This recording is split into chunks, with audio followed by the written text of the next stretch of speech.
ভেহেমেন্টলি বলতেছেন আপনার সবকিছু করার ম্যান্ডেট আছে, সেই ম্যান্ডেট আপনাকে কে দিল? আসলে করিডোর বা চট্টগ্রাম বন্দরের ব্যাপারে আপনার কারোর সাথে আলোচনা করতেছেন না, প্রশ্ন করলে আমরা উত্তর পাইতেছি যে এইটা আমরা করব হচ্ছে নির্বাহী দায়িত্ব। আপনি যে বিষয়টাতে অনেক বেশি জনপ্রিয় হয়েছেন গত 8-9 দিনে, সেটা হচ্ছে যে সবকিছুতে ম্যান্ডেট আছে সেটা নিয়ে।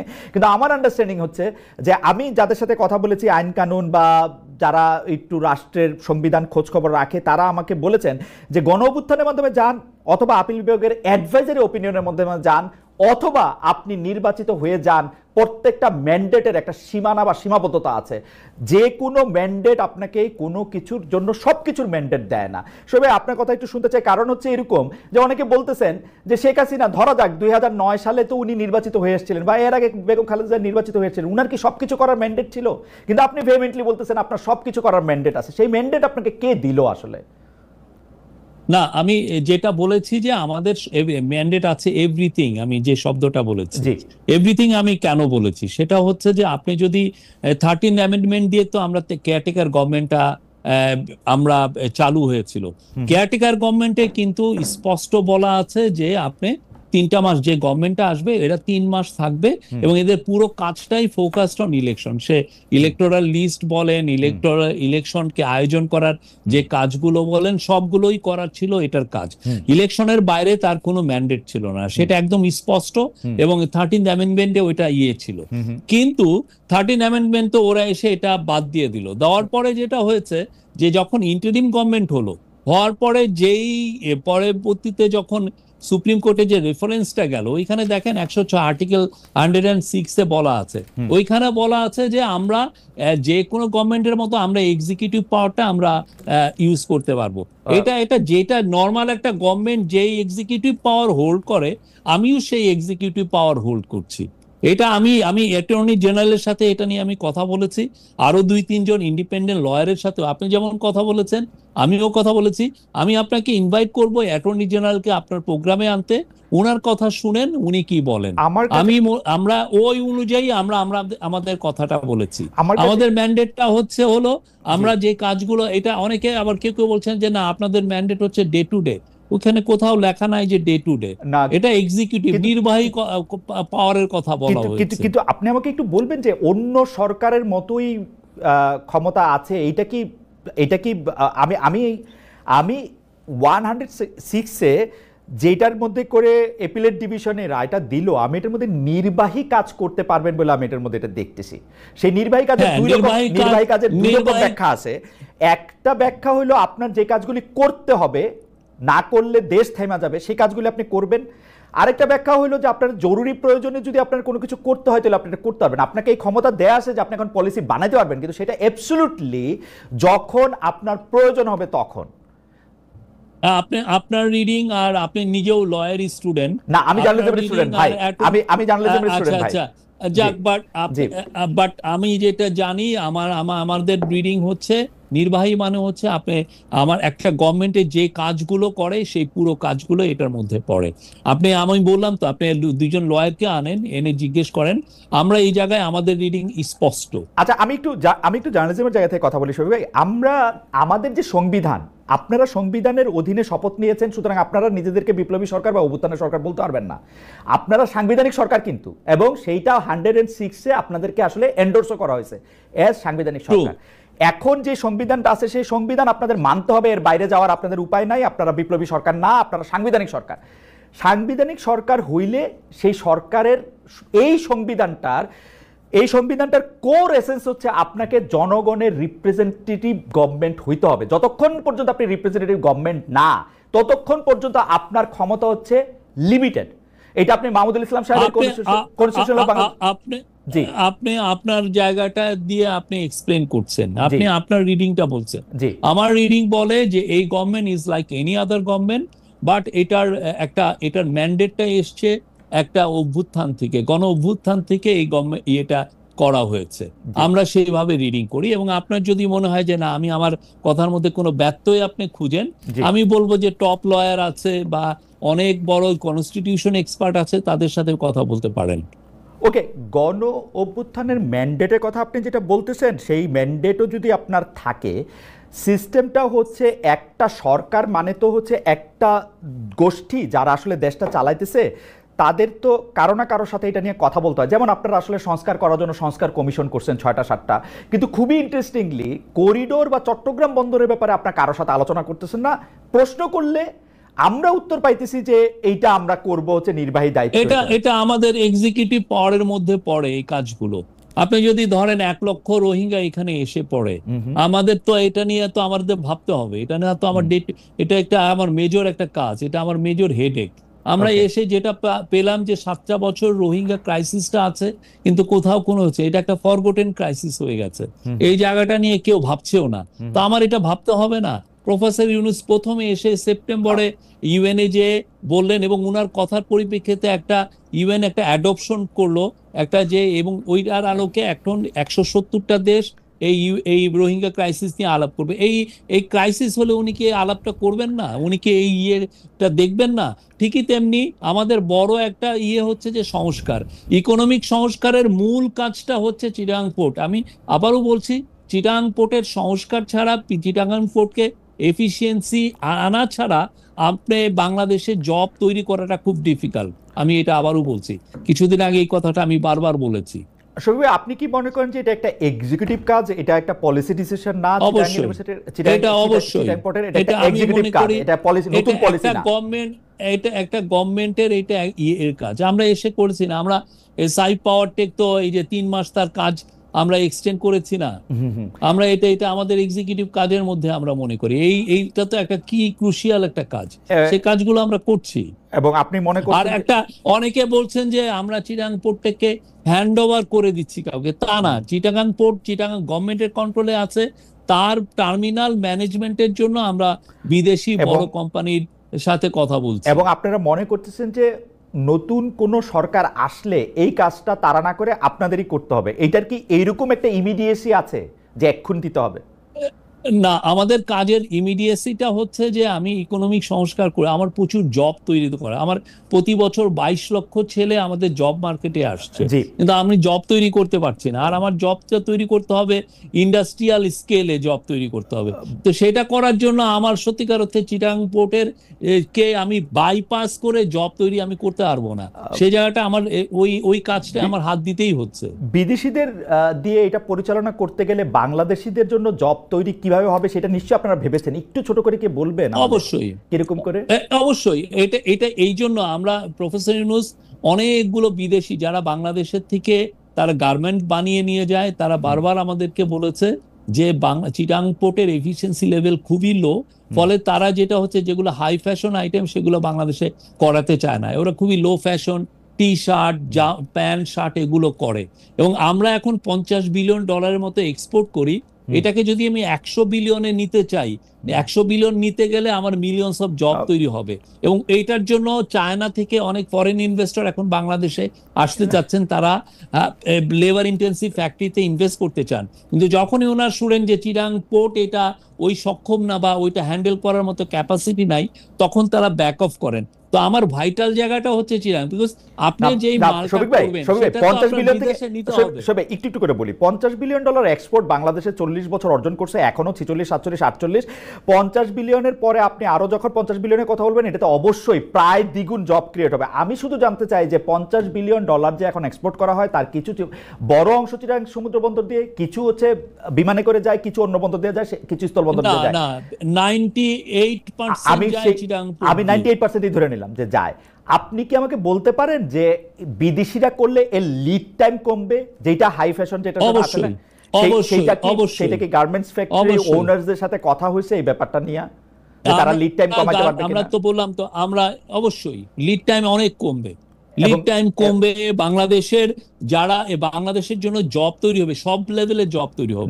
এবং আমরা যখন অন্যান্য দেশ যেগুলো আমরা দেখেছি, যারা এখন যেমন ভিয়েতনাম ধরেন 300 বিলিয়নের মতো এক্সপোর্ট করে, বা টার্কি যেমন ধরেন $350 বিলিয়ন এক্সপোর্ট করে, আপনি ওদেরকে দেখেন, ওদের বড় বড় পোর্টগুলো সব বাইরের ম্যানেজ করে, যারা top companies. We need top companies.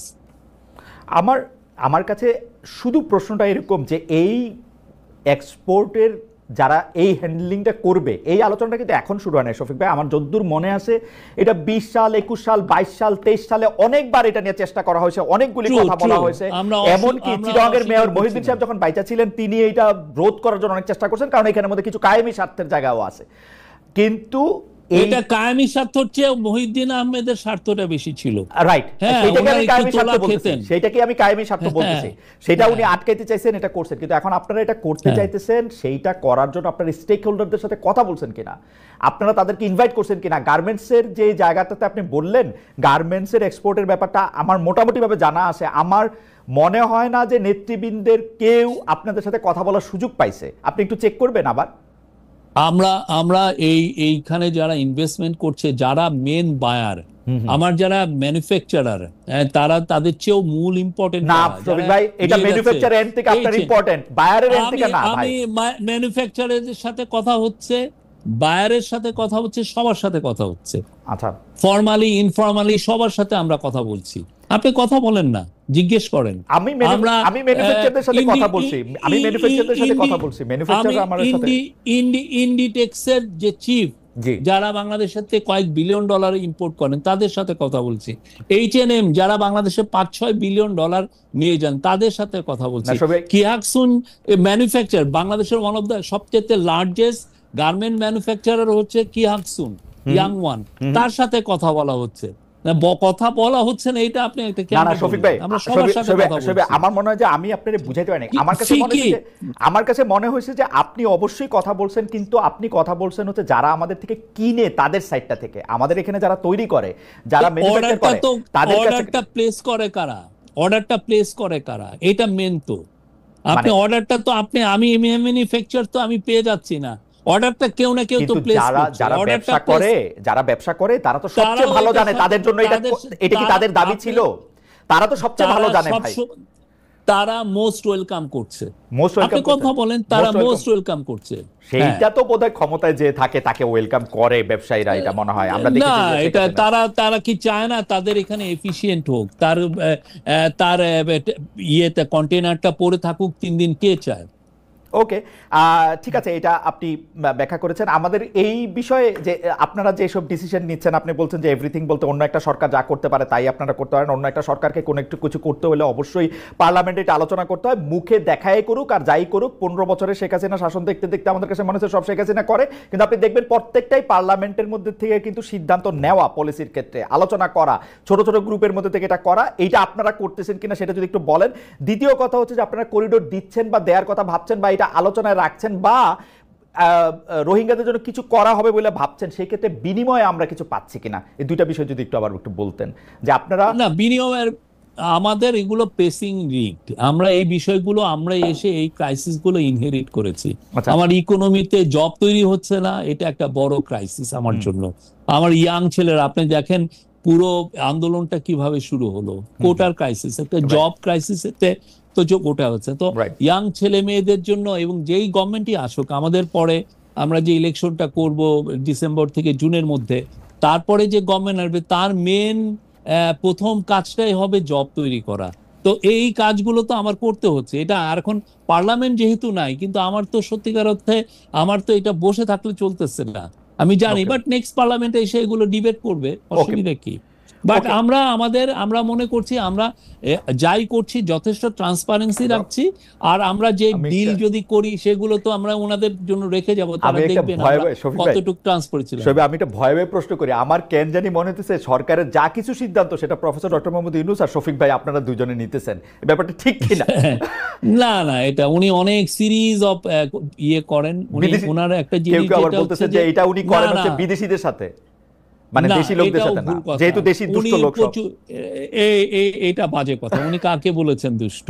উনি কাউকে দুষ্ট না, আমি বলতেছি যেহেতু দেশি লোকরা দুষ্ট। উনি বাংলাদেশের মানুষকে বাইরে যতটা প্রেস করেন আপনি চিন্তা করবেন না, মানে আমি অবাক হয়ে যাই উনি কত প্রেস করেন। আর যেটা উনি সবার সাথেই কথা বলছেন, এবং এই জিনিসটা উনি সিরিজ আকারে উনি ড্যাভোসে এই আলাপগুলো হয়েছে, নিউ ইয়র্কে এই কথাগুলো উনি শুনেছেন। তারপরে আমরা যে সমস্ত জায়গায় গেছি আর ওনার সাথে যারা মিটিং করতে আসেন, এই কথাগুলো বারবার আসে। কেন, জবটা একটা বড় জিনিস, আমরা কিভাবে জব তৈরি করব, এইটা একটা বিগ একটা আমাদের বড় একটা চিন্তার বিষয় হয়ে গেছে। আচ্ছা, এইটার যেহেতু প্রসঙ্গটা উঠলো, এইটা কি ঠিক ডক্টর মোহাম্মদ ইউনূসের সাথে যারা আছেন, যারা বাংলাদেশটা পরিচালনা করতেছেন, তারা বেশিরভাগই দ্বৈত নাগরিক? এটা জনাব খলিলুর রহমানকে নিয়ে কথা উঠেছে, অনেকে বলেছেন যে জনাব খলিলুর রহমান রজার রহমান নামে তিনি ফেসবুক পরিচালনা করেছেন, তিনি আসলে ভোট দিতে যাওয়ার সময় অনেকবার অনেক কথা বলেছেন, তিনি মার্কিন যুক্তরাষ্ট্রের নাগরিক, কানাডার নাগরিক বলা হচ্ছে একজন, আপনি জানেন কাকে কাকে। তারপরে এরকম আমার শিক্ষক আলী রিয়াজ স্যার, তিনি তিনি তিনি তিনি তো বাইডেন সাহেবকে ভোট দিতে যাওয়ার সময় তিনি স্ট্যাটাস দিয়েছেন, এটা আমারই মনে আছে। তো এইটা কি ঠিক যে আমার কোনো অসুবিধা নাই, মানে বাংলাদেশ ক্রিকেট টিমের কোচ যদি বিদেশি হইতে পারে, প্রফেসর ইউনূস বিদেশিদের নিয়ে স্বাচ্ছন্দ্য বোধ করলে করবেন, আমার তো, কিন্তু এটা সত্য কিনা ব্যাপারটা? না, সত্য না। আমরা খলিলুর রহমান ভাইয়ের, আমি আলী রিয়াজ স্যারেরটা আমি জানি না, আর উনি যেহেতু একটা ইন্ডিপেন্ডেন্ট কমিশনের উনি মেম্বার, আমি এই বিষয়ে করতে চাচ্ছি না। বাট আলী রিয়াজ স্যারের ব্যাপারে আমি বলতে পারি উনি বাংলাদেশের নাগরিক, এটা জেনেই আমরা খলিলুর রহমান সাহেবের ক্ষেত্রে উনি বাংলাদেশের নাগরিক, এবং সেই অনুযায়ী উনি আমরা তাকে অ্যাপয়েন্টমেন্ট দেওয়া হয়েছে। এখন কথা হচ্ছে যে যদি আপনার মনে হয় যে না উনি বাংলাদেশের নাগরিক না, যারা এই বাংলাদেশের নাগরিক, কিন্তু শফিক ভাই প্যাচ না হলো উনি আমেরিকারও নাগরিক কিনা, উনি আমেরিকারও নাগরিক কিনা, উনি বাংলাদেশের নাগরিক কেউ যদি মনে করেন যে উনি এট দ্য সেম টাইম উনি আমেরিকার নাগরিক, তাহলে আমরা তাকে অনুরোধ করি যে আপনারা আমাদেরকে পাঠান, এভিডেন্স। আপনারা এরকম কিছু দেখেন নাই? না, আমরা এরকম কিছু দেখি নাই, আমরা কিছু দেখি নাই। যারা কৌতূহল হয় কিছু যদি কৌতূহলের বিষয়টা না, কথা হচ্ছে যে যদি কেউ মনে করেন যে না এই বিষয়টা আমাদের তাদের কাছে এভিডেন্স আছে, আমি মোস্ট ওয়েলকাম করি। এভিডেন্স তো আপনার কাছে থাকবে, আপনি না সেন্টারে, আমাদের কাছে কেন? না, যে শুনেন, আপনার মনে আছে যে বারাক ওবামাকে নিয়ে কত কথা হয়েছিল, যে বারাক হোসেন ওবামা উনি সিক্রেটলি মুসলিম, তো তখন ওইটার দায় তো বারাক ওবামার না যে বলা যে না আমি খ্রিস্টান, এটা তো বলা ওনার দায় না, এটা যে অভিযোগটা করবেন তার এটা দায় না। এটা কি অভিযোগ শফিক ভাই? এটা কি একটা অভিযোগ? ধরেন একজন লোক দ্বৈত নাগরিক, অসুবিধা কি? অসুবিধা কি না? এটা একটা কি না, এটার অসুবিধা হচ্ছে এটার মাধ্যমে অনেকে ওনার এগেইনস্টে স্মিয়ার ক্যাম্পেইন করছেন যে না উনি বাংলাদেশের দ্বৈত নাগরিক, কত ওনার কাছে আমরা। আপনি বলে দেন শফিক ভাই, আপনি বলে দেন, আপনি আমাকে এমনি বলে দেন যে না খলিল সাহেব আমেরিকার নাগরিক না, এটা আমার জন্য একদম আমি একটু আগে কি বললাম, আপনি বাংলাদেশের নাগরিকটা বলছেন, বাংলাদেশের নাগরিক বলছেন। হ্যাঁ, আমি তো বলছি যে উনি বাংলাদেশের নাগরিক, সেই অনুযায়ী আমরা তাকে দিয়েছি। এবং আপনার যদি আমার কাছে কোনো এভিডেন্স নাই যে উনি আমেরিকান নাগরিক, যদি আপনাদের কাছে এভিডেন্স থাকে আমি অনুরোধ করব এভিডেন্স গুলো আমাদেরকে একটা পাঠান। এটা অনেকে হয় কি এই সমস্ত এই কথাগুলো অনেকে বারবার আসে, এগুলো চালান। আমার আরো দু একজন কলিগ নিয়ে হচ্ছে, আমরা হাসাহাসি করি। আমার কথা হলো যে এভিডেন্স গুলো আনেন। একজন বললেন যে আমার এক কলিগকে উনি নিজে ওনার পাসপোর্ট দেখেছেন, উনি কানাডার নাগরিক, উনি ওনার সাথে আমি প্রতিদিন কাজ করি, উনি কানাডার নাগরিক না। এখন এই যে এই কথাগুলো এই যে শফিক ভাই কানাডার নাগরিক না, আপনি আপনার একটা কলিগ নিয়ে বলতে পারলেন, আপনি এইটাও বলে দেন যে উনি আমেরিকান নাগরিক বা কানাডার নাগরিক না, তাহলে তো আমাদের জন্য জীবন সহজ হয়ে যায়। আপনি তো জানেন সাংবাদিকতা বাংলাদেশে কত চ্যালেঞ্জিং। আমার কাছে কোনো এভিডেন্স নাই যে উনি আমেরিকান নাগরিক। ওকে, আমার কাছে কোনো এভিডেন্স নাই। আমি জানি উনি বাংলাদেশের নাগরিক, এটা। আর কারো কাছে যদি কোনো এভিডেন্স থাকে আমরা ওয়েলকাম জানাই, আপনি আমাদেরকে পাঠান এভিডেন্স। কিন্তু এই যে চিপ কথাবার্তা ইন্টারনেটে যারা বলেন, এবং এটা নিয়ে হয় কি একটা বাজার তৈরি হয়ে গেছে এই সমস্ত কথার, যে চিপ কথা। বাইরে যেটা হয় এগুলো করলে অনেকে এগুলোর ক্ষেত্রে ডিফর্মেশন করে যে না আপনি আমার সামাজিক মর্যাদা হানি করেছেন। তা আমার মনে হয় যে এইগুলো বিষয়ে যারা বলছেন, আমরা বাংলাদেশে তো অনেক ইনভেস্টিগেটিভ জার্নালিস্ট আছে, বিদেশে আছে, তারা একটু দেখেন না, একটু সিরিয়াসলি ইনভেস্টিগেট করে দেখেন উনি সত্য না মিথ্যা বলছেন। আমার কাছে মনে হয় যে নাগরিকত্বের প্রসঙ্গটা, দ্বৈত নাগরিকত্বের প্রসঙ্গটা, যেহেতু বাংলাদেশের দ্বৈত নাগরিক হইতে গেলে তিনি মন্ত্রী পদমর্যাদার কেউ হইতে পারবেন না, তো সেই ক্ষেত্রে এটা হয়তো ইনভেস্টিগেশন করে দেখাই যেতে পারে যে বাংলাদেশে মন্ত্রী পদমর্যাদায় উপদেষ্টা হইতেছেন যারা, তাদের মধ্যে কেউ বিদেশি নাগরিক আসেন কিনা। যেহেতু আপনি জানেন না এটা নিয়ে, তো আর আপনাকে আর প্রশ্ন করে কোনো ইয়া নাই।